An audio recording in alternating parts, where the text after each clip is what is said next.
বৃদ্ধা রওশনারার একটি কিডনিতে পাথর পাওয়ায় তা অপসারণে অস্ত্রোপচার হয়েছিল বঙ্গবন্ধু শেখ মুজিব মেডিকেল বিশ্ববিদ্যালয়ে। তবে রোগীর অবস্থা খারাপ হওয়ায় ছেলে রফিক শিকদার অভিযোগ করেন তার মায়ের ভালো কিডনিও কেটে ফেলা হয়েছে। এক পর্যায়ে মারা যান তার মা। এ নিয়ে হত্যা মামলা করতে চাইলেও তা নেওয়া হচ্ছিল না।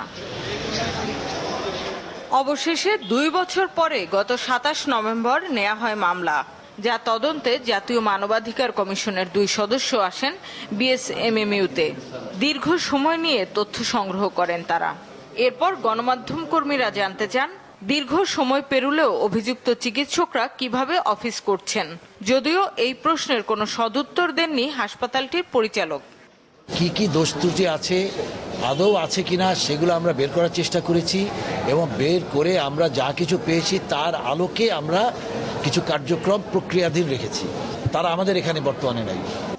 তদন্তকারী দলের প্রধান জানান, কিডনি দুটি জোড়া লাগানো বলে চিকিৎসকরা যে দাবি করেছেন তার কোনো প্রমাণ মেলেনি। পোস্টমর্টম রিপোর্টেও তার বোথ কিডনিজ অ্যাবসেন্ট সার্জিক্যালি এই কথাটা লেখা আছে।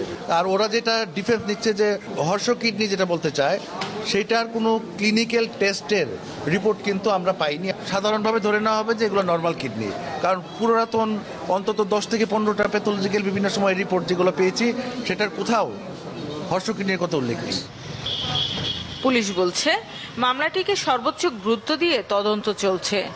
সর্বোচ্চ গতিতেই তদন্ত চলতেছে এবং আসামি ধরার জন্য আমাদের যেসব কার্যক্রম চালাতে হয় সেটা আমরা পরিচালনা করছি। ইনশাআল্লাহ আমরা অতি দ্রুত একটা পজিটিভ আউটপুট দিতে পারবো আশা করছি।